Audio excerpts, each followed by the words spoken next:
Welcome back, and thank you for joining A Shark's Perspective. I am Kenneth Shark Kinney, your host and Chief Shark Officer. Let me tell you about two amazing sponsors who make this show possible. Let's talk first about Inbound. From marketing and sales and commerce to CX, Invoca's active conversation intelligence platform enables revenue teams to create better buying experiences, drive more leads, and increase revenue. Trusted by top brands like Dish Network, Mayo Clinic, Mutual of Omaha, and ADT, the Invoca team is doing some amazing work in turning conversational data into automated action to enhance digital touchpoints and human interaction. Second, let's talk about Outbound. I hope that you'll take a look at Drips, the founders of conversational texting, where they use conversational AI to help you reach your customers where they're most responsive, and that's on their phones. And working with major brands like 3-Day Blinds, Liberty Mutual, Credit Repair, and Gainsco, Drips is leading the way for some of the biggest brands in the world to improve engagement rates and outcomes for their prospects and customers.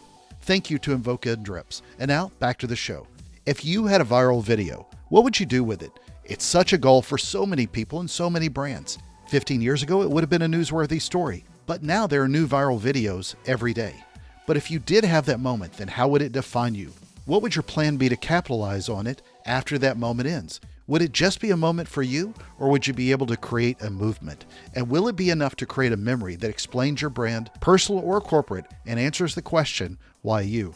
Judson Laipply is a keynote speaker, MC, author, and the world's first YouTube celebrity, with his hilarious viral video of him dancing in an evolution of dance mix that explains how life is change. And on this episode, we'll discuss the first ever viral video on YouTube, having a plan after that viral moment, coming up with your own shtick to help people remember, answering the why you question, creating a movement versus a moment, getting a master's degree, quantifiably measuring your social media, what mashed and taters means to people, the stories of the Guardians, and a men's flat track roller derby team, Ellen versus Oprah, Katy Perry, video apps for dancing, and a lot more. So let's tune in to the world's first YouTube celebrity with an evolutionary dancing shark, that's me, on this episode of A Shark's Perspective.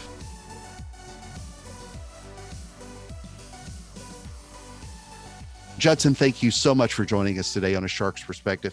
Tell us a little bit about your background, your career to date.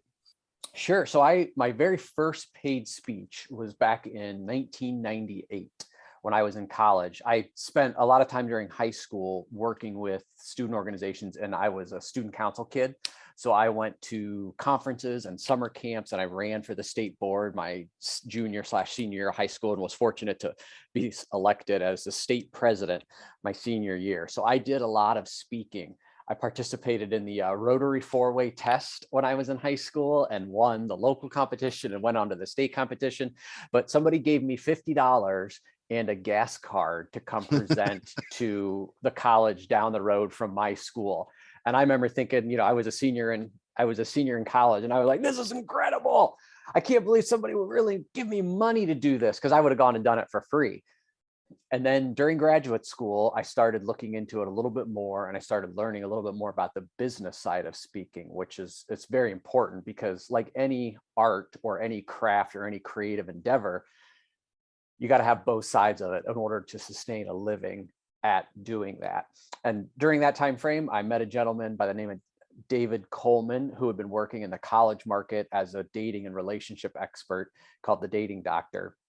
And he gave me a great piece of advice. He said, Judson, in order to be memorable, you got to do something that nobody else does. You have to have a bit, a shtick, an element, a piece of content, a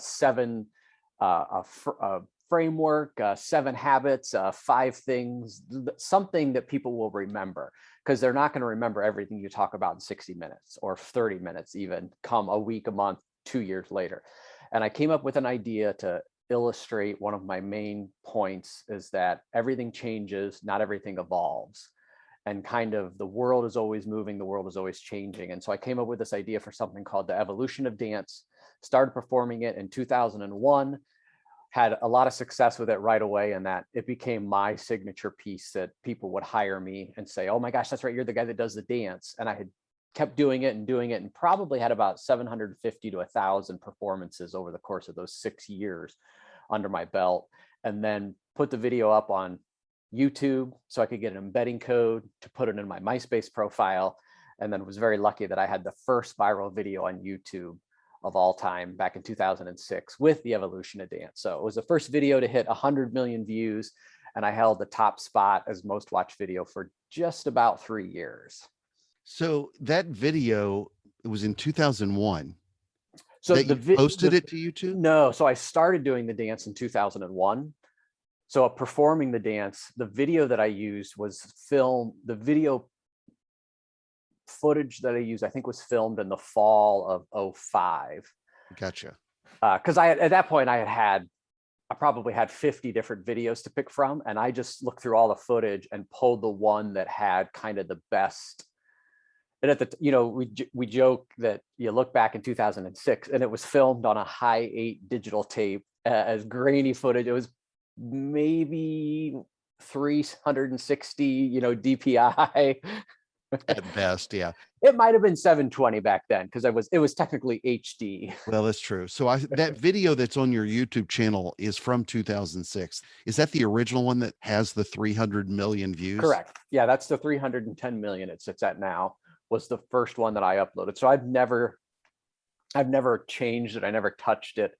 I always was fearful of, like, if you take it down, you lose the foot, And back in 2006, 2007, even though my view count says 310, it probably has closer to 700 or 800, because there were multiple sites that, YouTube channels in that day, you could scrape somebody's video, put it up on your own. And there was one at one point that had over 70 million views on their channel that eventually YouTube went through, and anyone that wasn't granted the right to use a video, they would just take them all down.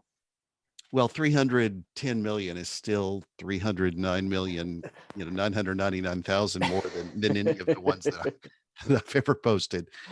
So the dance, which if anybody hasn't seen it, I'll make sure to add a link on my page as well. But what were you studying in school? What did you go to graduate school for? So I went to graduate school. My master's is in education, but my undergraduate is in recreation and leisure. And I am a big fan of active learning, leadership-based activities, emotional intelligence-based activities. So when I was in graduate school, I studied emotional intelligence, how it compares to leadership modules, kind of the traditional leadership modules, and then how to use games and activities to teach emotional intelligence and leadership concepts.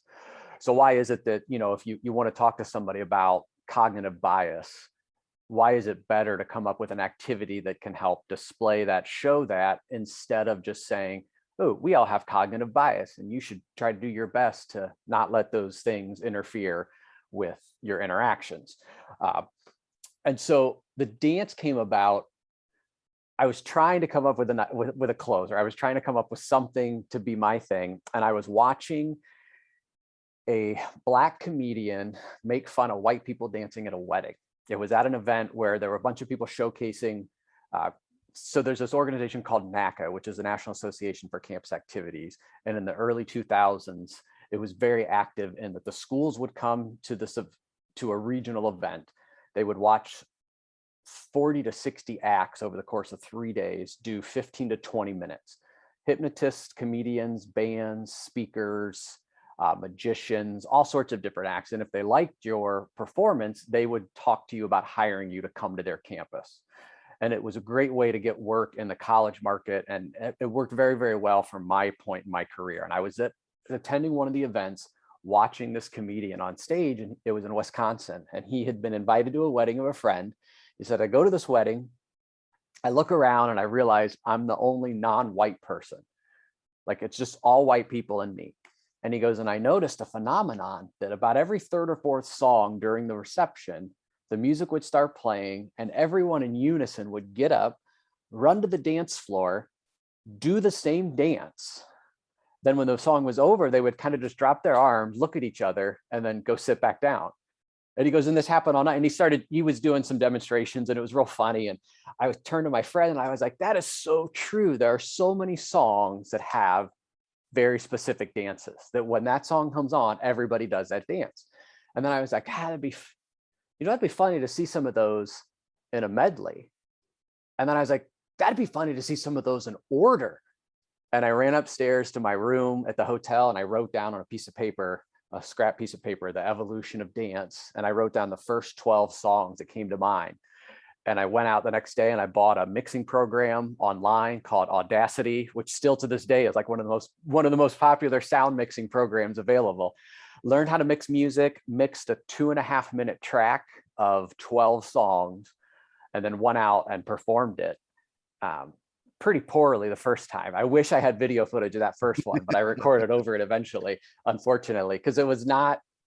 That was the Betamax version. Correct. It was definitely a practice round, but I needed to see how it worked. And even just the music and the half-assed dancing at that point in time was enough that people were cheering and going crazy for it. And after I got done, a woman that I was working with at the time, this woman named Anne, who was a kind of a manager slash agent, came back and she was just like, oh yeah, like this is going to be your thing for a while. Well, you go to graduate school to get a degree in education, likely I'm assuming to be in the pursuit of being a teacher or doing something in the educational field. No, I basically got my master's because David Coleman, the guy that I had met, said, listen, I would recommend for you to go get your master's degree because it gives you an extra layer of credibility and they can never take that away from you. So you knew that was going to be a backup plan, if at most, or if anyway, a credibility factor. You had always intended to be a speaker? Yeah, I had wanted to be a speaker basically probably in the middle of undergrad, like my sophomore, junior year. I thought I would have to go work another job for a while and then go on to be a speaker. But when the opportunity to go to grad school came up, and I had been talking with David, and he was like, listen, I would say go to grad school and keep speaking whenever you can. And I did any event and everything, every presentation that was in a class I volunteered to do, every conference I attended as a student or as a delegate, I would submit to present. And so I was always presenting. But when people talk about the speaking world or even the marketing world, whenever you just talk about anything, the question always is, why you? Why pick you? Why should I buy from you? Why should I use your product? Why should I use your service? Why should I hire you to speak? And at that time, I didn't have the first YouTube viral video. And so everything you can do to add to that possibility, and having a master's degree, whether it's true or not, automatically gives you an extra level of credibility. Just like if you go get your doctorate, automatically gives you an extra layer of credibility. So at what point did you know that you struck gold? I mean, because there's one thing to have a viral video, but then the other is that this is where I'm going with my career now. So there's definitely levels to striking gold. When I started speaking, I wrote a 5-year plan, a 3 to 5 year plan. I interviewed several people in the industry, and a lot of them said, listen, you have to give yourself at least 3 years. Starting a speaking career, just like any entrepreneurial, it doesn't happen overnight. You're not going to flip a switch and then you're going to be like, yeah, look at me, I'm a success. As much as we like to talk about life hacking and finding the shortcuts, true success, true sustainable success needs a foundation to be built upon. And that needs to take probably at least 3 to 5 years. So I wrote out a 5-year plan that had, 15 gigs the first year, 30 gigs the second year, 50 gigs the third, and on and on and on. And I was right on track. And I wrote that in 2001 timeframe. And so when the video came out, I had basically just finished my 5-year plan.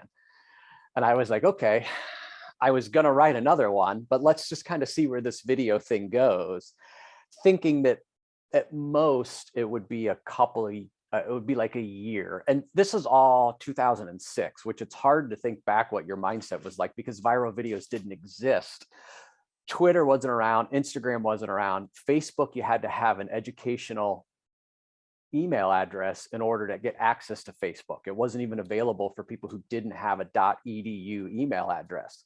And so, so social media was still based around GeoCities and MySpace.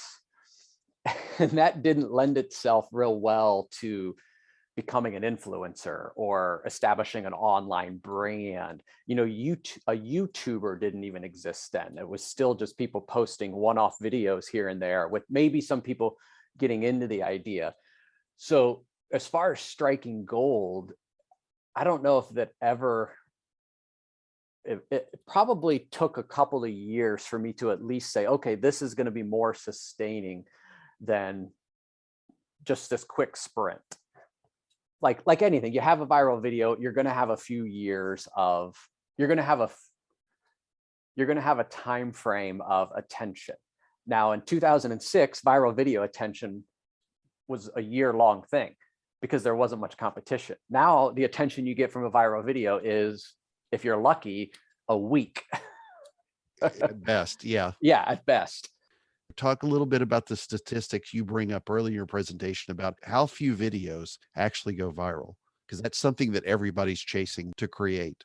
Well, and the hard part is more videos go viral today than did 10 years ago. However, there are probably 100,000 more videos every day today than there were 10 years ago. So percentage wise, it keeps dropping. You know, the amount of content, and nobody knows exactly because everyone guesstimates these numbers, but it's estimated that there are over 11 trillion videos on YouTube alone, just YouTube, not counting TikTok and Facebook and Instagram videos and Snap. So if you think about that for a second, 11 trillion, if you, on a daily basis, it's something like 80,000 hours of content is uploaded every hour onto YouTube, which means it would take you like 80 years to watch one day's worth of content. So trying to go viral is unfortunately something that's really, really difficult from a pure strategy standpoint. And that was one of my points in an essay at that talk about reality, is it's not a strategy. Never in your strategic plan should you say, okay, when we go viral, then we will, unless you somehow have access to 50 A-list celebrities who are all going to play a spelling game together. Pay-for-play game. Yeah, or something along those lines where you'll get a bump, but you might not get real true virality. And that's the other part of it too. You can buy views, you can buy numbers, you can buy metrics, but that true virality is something that's really hard to predict, and it's not going to be a strategy.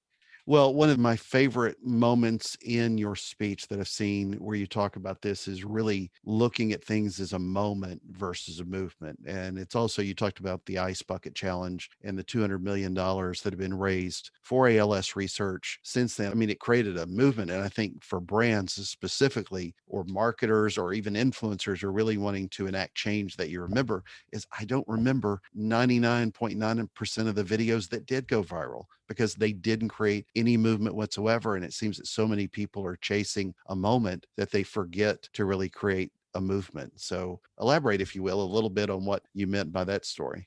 Absolutely. And this is where you start getting into the metaphysical and the philosophical idea around why people do what they do. The difference between a moment and a movement from a purely viral standpoint is a level of participation. My video is a moment in time. It's a video footage of me doing an elemental piece that people enjoy and brings joy to them. Tay Day singing Chocolate Rain is a moment. It's a video of him singing a song, moving away from the microphone, him being himself, things like that. The Ice Bucket Challenge, the Harlem Shake, the Mannequin Challenge, planking back in the day, the various challenges that happen on TikTok on a daily basis, those are all participatory things. Most of them don't have any sort of social aspect behind it, any sort of change that they want to have take place, but some do. And we've seen some also just from a societal standpoint with the Black Lives Matter movement, the Me Too movement. We call them movements because they're bringing awareness to a concept, to an idea, to a conversation, and they have the ability to bring around actual change on the planet. The Ice Bucket Challenge wasn't, the original Ice Bucket Challenge was just a fun challenge people did. The two gentlemen that I talked about, Peter and Pat, Peter Francis, Pat Quinn, they were the two individuals who kind of brought ALS into it and connected those two things together, and that, for whatever reason, helped that take off. And you can look back then at the year following that, how many different organizations then tried to get their own thing up and running after that. But like most things in the world of virality, you got to be first. First is oftentimes way more important than anything else when it comes to virality, because People are trying to capture lightning in a bottle twice. And so when you are an agency, when you are a brand and you're trying to earn some of that attention as opposed to buying that attention, if you're doing it for purely selfish reasons, you might get a little bit of traction, but it's probably not going to go that big. If there's a true desire to bring awareness to a conversation, and this is how you know kind of when something really becomes a movement, it's not about that person anymore. It's, you know, very few people know the name Pat Quinn and Pete Francis because it was never Pat and Pete's Ice Bucket Challenge. It was the Ice Bucket Challenge to help raise money for ALS. So when somebody wants some of that, you know, it's you just pick a random brand, you know, the Oreo dunking challenge, which I think they've privately tried to do multiple times, of how do you dunk your Oreo, and make a video to show us how you dunk it. And that's fun and that's fine. That's not going to change anything in the world, especially when it's got Oreo dunking challenge in front of it. Yeah, right. The logo's all over it. Yeah, it's fine to want to have that. It's fine to want to be about yourself. Like we all have to market. We all have to work on our brand. We all have to try to get attention in this world of constant we just have so much going on in the world, and try to break through that. We want people to remember who it is and why we're doing what we're doing. But if you really are trying to create a change in the world and you want to figure out a way to have some virality around it, you have to detach yourself from whatever it is that you're going to send out. Yeah, another thing that you talked about that I just thoroughly enjoyed was, you know, really how most people are chasing likes and shares and promoting that. I know the consumability and shareability conversation comes up. It was a pretty good joke too about how I see major name marketers all the time say that people are asking me for this research or that research, and we know they're not. Nobody's asking for it, and it never seems sincere. But you talked about, really, I think from a business standpoint, that matters to most of us that might be financing some of this is what actually works and performs, rather than just the typical vanity metrics. And I wish you'd kind of tell a little bit about the Virginia Tech Challenge Box example versus the other, and what's viral, and then what's actually viral that performs. Yeah, so I have a good friend who is pretty cool because he and I have been friends for a long time, and he has a business that is really niche, and that he works in outdoor 3D advertising, interactive pieces, and he has done some incredible stuff in his career. But it just happens that he has two incredible examples that I have gotten permission to use. One was he was involved with the Fearless Girl Project, which is a statue that was placed in front of the Wall Street Bull. It was supposed to be there for 2 weeks and ended up being there for almost 2 years. And then they moved it to a permanent location. So that was the first example. Almost everyone on the globe has heard or seen the statue of the Fearless Girl. They know what it is. And then the other one was this giant mirror box that I showed a picture of both of them and said, who's seen this one and the Fearless Girl? And everybody raises their hand. And who's seen this one? And nobody raises their hand. And that particular box was a project that he had done for a company. And it was put on Virginia Tech's campus originally the first time. And it was designed to give engineer students a equational challenge. It was called the Challenge Box. And if they were able to figure out what the equation was, and I don't even understand how the equation works. It was written by some professors, like it was a difficult equation. If they solved the equation in a set time frame, I think they might have had an hour once they started their challenge. The box opened up, they walked inside, and it was all screens inside, and it became an infinity room with some really cool video that played, and then a live person popped up and said, congratulations on the challenge box. We would like to invite you to an interview for the Lockheed Martin engineering space program. And it was created solely for Lockheed Martin to entice engineer students to come apply for their space program.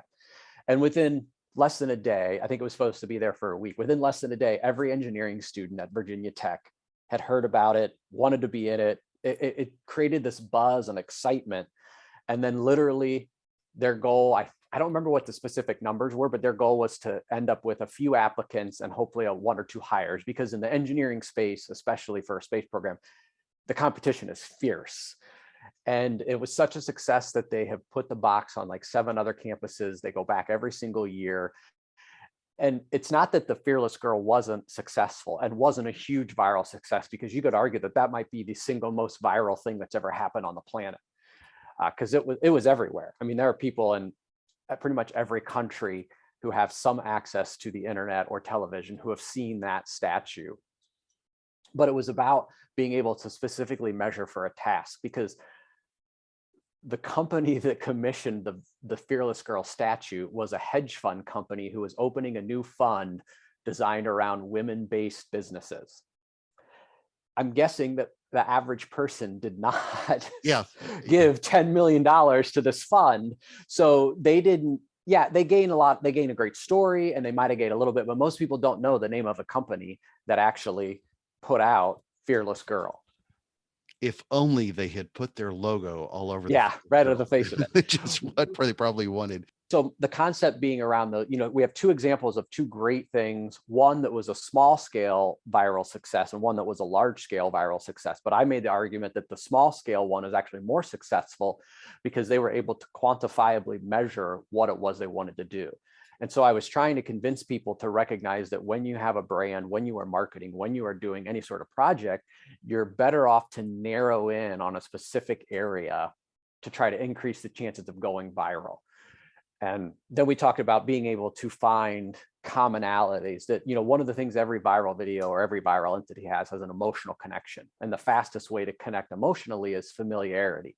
So you have to figure out a way, and every industry, every silo, every hobby, everything that everybody does has a language and acronyms. And like I like bourbon. So in the bourbon world, there are tons of phrases that are only familiar to people in the bourbon world. Mash and tater are 2 great examples. So ask somebody outside the bourbon world, mash and tater, and they're probably going to think mashed potatoes. But inside the bourbon world, taters are people who wait in line to get good bourbon on days that the truck gets delivered. And the mash is the makeup that gets fermented that eventually becomes the bourbon. Yeah. Well, I'll tell you what I also loved from that discussion, though, was it wasn't that it was just measurable, because you would get people who would also say not everything has to be measured. There was nothing you could measure with it that was sustainable or long-term or impactful. It was a great moment that everybody remembers. So I guess that all goes back to measurement. Well, and like you said, you don't have to measure everything. And I don't believe you do either, especially when you have something that goes viral, because you're going to have, if you get something that has real virality and ends up, it's going to be in front of a lot of people that it doesn't matter. But when you talk about just marketing and branding and strategy, it's still a business. You still have to be able to, there are a lot of some of the early day viral entities that were unable to leverage their viral experience to create a business or create make enough money off that one viral thing that led, everyone has this dream that if I can just have one viral video, everything else will be fine. Like everything else will be taken care of. And you can count on your hand the number of people who have had that experience. It's kind of liken it to a professional athlete. That'd be like a professional athlete saying, if I can just make one shot, then everything's taken care of. Like, no, you got to make a lot of baskets. You got to score a lot of goals. You got to practice a lot of hours, and you still have to keep at it. Like there's never a moment where you go, okay, if I can just have one viral thing, then I'll have enough money in the bank. I'll never have to work again. Yeah. Well, you have a phenomenal keynote, but and I know you have a big following on YouTube and respectful following on the other channels, but you don't have a gazillion followers on, say, Instagram. Oh, no. How do you look at navigating all the other channels? So I was 30 when my video went viral. I'm 45 now. I didn't grow up in the 24/7 social media world. So I don't have the same desire to be on, if you could make one argument against when the best time to go viral would be, going viral in 2010 to 2015 was probably the most ideal time frame, because Twitter, Instagram, all those things were around, and you could go from a couple thousand subscribers or followers to maybe a million. Because we all talk about now is, well, if you can get 1 million followers on TikTok or Instagram, you immediately become an influencer. And now you've got, the doors are open to brand deals and brand postings. And yeah, that's phenomenal. And that's great. But we've yet to play this out on the long scale. And I think we're going to start to see in the future, a lot of people who don't have a good solid foundation as a human being, because their existence and their validity was built upon external validation, all those likes and all those things. And we saw it with some of the early YouTubers who eventually kind of got to this point, because your audience needs you all the time. You can't go on vacation. If you go away for a few days and you don't post, then people start freaking out and they start wanting more and collaborating. That's it. So for me, I've always just done whatever felt comfortable to me, what felt right. I don't post regularly on YouTube. I might go 5-6 years without posting anything on YouTube. And I still have 100,000 subscribers just sitting there, who I'm sure if every time I ever post a video for the random reasons, they're always just like, I thought you weren't alive. Wow, it's great. Well, a little more on the fairly recent era. TikTok has entertained me especially through the pandemic. And I see often when I watch ridiculous videos, someone will do something in a video or a series. And then, I saw some guy cut people's hair on the street. Somebody came up to him and said, oh yeah, I've seen you do those videos on TikTok before. And they'll ask whoever the person is, or tell them, I've seen you on TikTok, love what you're doing, high fives and all. But those may get 10,000 to 1 million views. Yours has been seen 300 million times. I'm just curious. And maybe it was 10 years ago, but do you ever get recognized much out in the world? Or are you just hanging out at the grocery store like the rest of us? Yep. I was very fortunate too, because if you could write a script for having a video go viral and pick something about it that would be beneficial in the long run, is you can't tell that it's me in the video. Yeah. Because the footage is grainy. I may or may not have had yellow highlights at the time in my hair. Which makes it look a little weird. I was wearing a t-shirt tucked into my jeans. Yeah. So clean shaven. You look more like Joe Polizzi now. You both live in Cleveland. So I think maybe in my life, 5 to 10 times completely and totally randomly have I been recognized. I have been recognized when I'm at an event, if I'm going to be the speaker. Some people might be on the lookout for you or things like that, but just flat out walk up like, hey, wait a minute, are you the such and such?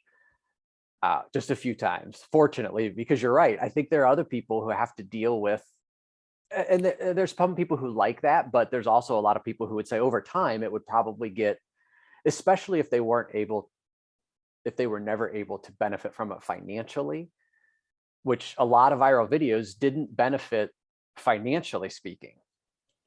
You close out your show. Your original video was 6 minutes, but you do normally a 3.5 minute video. No, so the full dance routine is 8 minutes now. So what you saw, I only had 40 minutes total with what the keynote that you saw. I only had a total of 40 minutes, and we wanted to do some of the interactive part and getting people to do some thinking part. So I didn't want to take 8 minutes out of 40 to do the full dance. So I have a version that I do for the virtual shows, because in the same breath, watching the joke when I do a virtual show is, for all the people in the audience, I'm like, now when somebody asks you what you did today, you get to be like, I watched a 45-year-old man dance in his basement on the internet. So well, I get where it plays well in a lot of venues with a lot of audiences, but has an 8-minute funny dance video ever not played well with an audience? I gotta admit, I cannot remember a time that the dance didn't play well. I can remember times even lawyers and accountants dance. Yep. And I remember times when I didn't do well for the first 40 minutes of my event, where just for whatever reason, we all have off days. But then when I finish with the dance, they'll be like, oh yeah. Okay. Good thing you got that dance, man. Good thing you got that dance. Well, as you get older, hopefully there won't, be any hips thrown out or anything, because you might be like a 75-year-old holding a walker. Well, the running joke is the dance is going to go from funny to sad, and then eventually maybe back to funny again.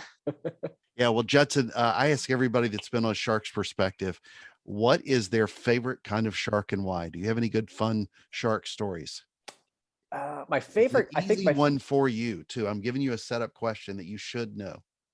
I think my favorite kind of shark would probably have to be a hammerhead shark, Okay. just because of the fun. But the other one is, when I was a kid, I don't know where I saw this before or what it was, but there was some cartoon or something where one of the young children, because I did this for like 2 or 3 years when I was like 6 or 7, you put your elbows, you wrap yourself together, you put your elbows in front of your mouth, and then you just go rah, rah, rah, and open up your elbows, and you were a shark. I think it might have been like Linus from the Yeah, Peanuts. And so that probably was. I was thinking you were going to say the dancing sharks who were with Katy Perry at the Super Bowl. that's, but they were terrible dancers. They were So horrible dancers. All right. Well, Judson, it's that special time of the show. Are you ready for the 5 most interesting, important questions that you're going to be asked today? I am ready for the 5 most interesting and important questions that I will be asked this week. There you go. So, all right. Number 1, you've been on both of their shows, Oprah or Ellen?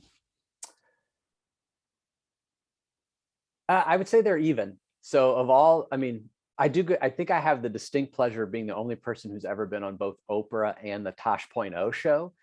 I'm pretty sure that no one on the Daniel Tosh was ever on Oprah as well.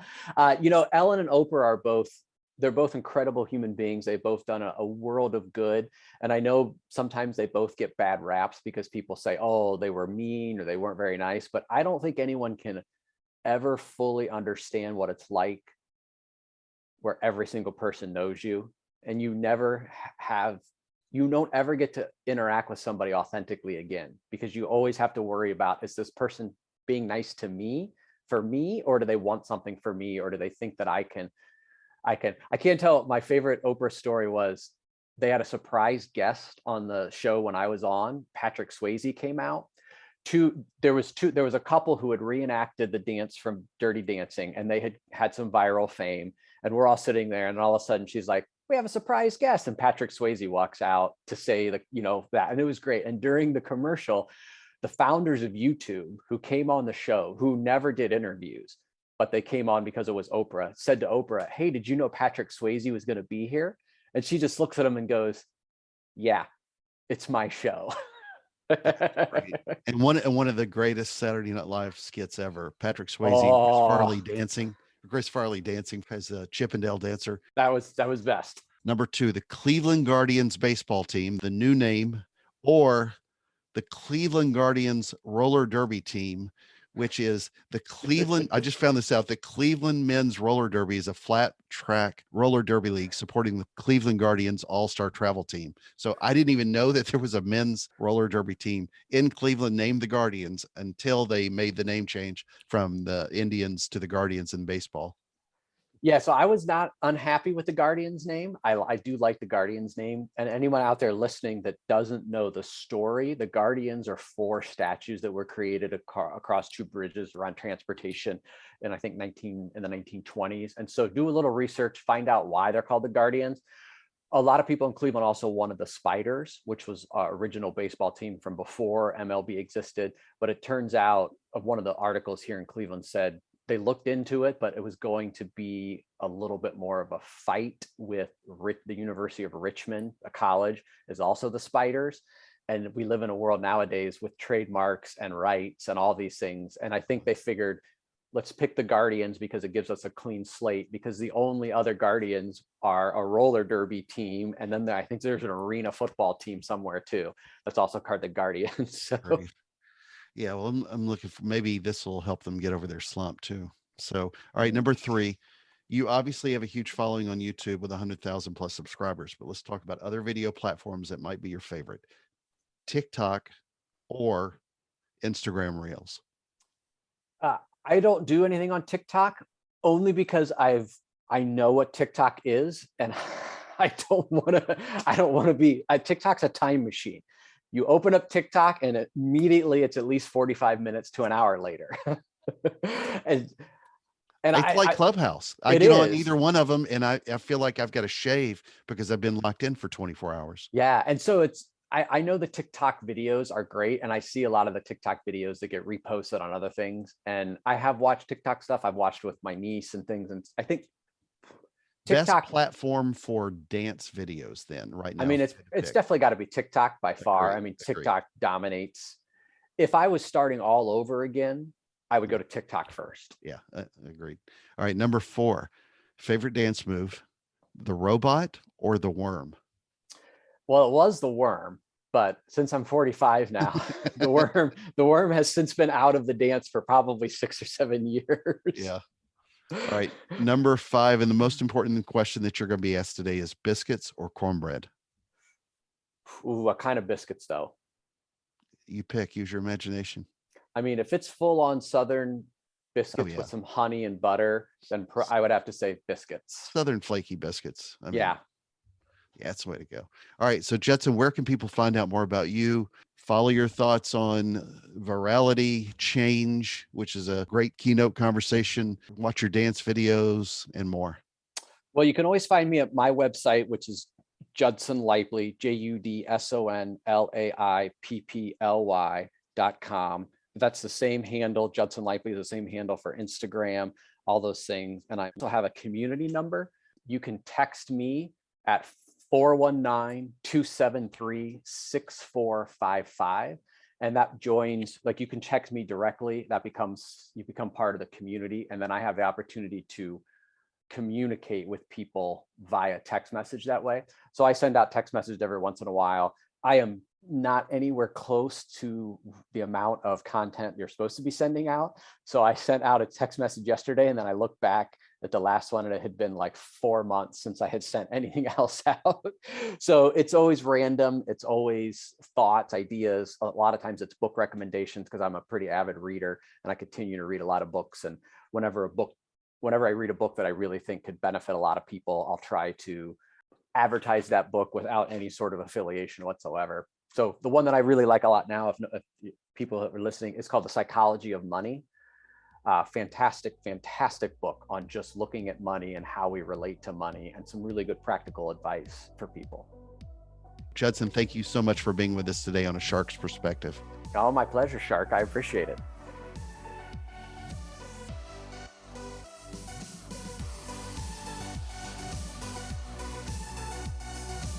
So there was my conversation with Judson Laipply, a keynote speaker, MC, author, and the world's first YouTube celebrity, with his hilarious viral video of him dancing in an evolution of dance mix that explains how life has changed. Let's take a look at 3 key takeaways from my conversation with him. First, so what do you do, or what do you have that people remember? What's your signature bit, if you will? But whether you're a speaker, a basket weaver, or a widget maker, hopefully you've identified not just what your logo is or your messaging says, but hopefully you'll figure out what it is that they will remember about you. Second, he asked a question that we should all at least try to answer, as difficult as it is, whether you're a speaker, consultant, a brand, or even a potential hire.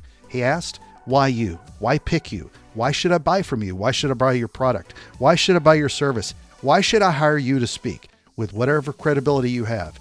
Love what he said. So the question is, what's your why you? Third, love this point. Viral is not a strategy. So many people chase a moment that they forget to create a movement. And most don't have a 3 to 5 year plan after they've struck gold. He brought up the Ice Bucket Challenge in another notable art exhibit in New York. One drove $200 million in ALS research, and the other, while an interesting work of art, did not perform the same way for a hedge fund. And people are still not measuring correctly what performs. And remember, going viral isn't what it used to be when you consider how fleeting it is. So just keep that in mind as well. Got a question? Send me an email to kenneth@asharksperspective.com. Thank you again for the privilege of your time. I'm so thankful to everyone who listens, and thank you to the amazing sponsors, Invoca and Dreps. Would you please consider writing a review and letting me know your thoughts on the show? I love to read them, and it sure does help me create better content for you and me. It's time for this shark to dance again, but I may have to do it underwater where no one hopefully would see me. Please join us on the next episode of A Shark's Perspective.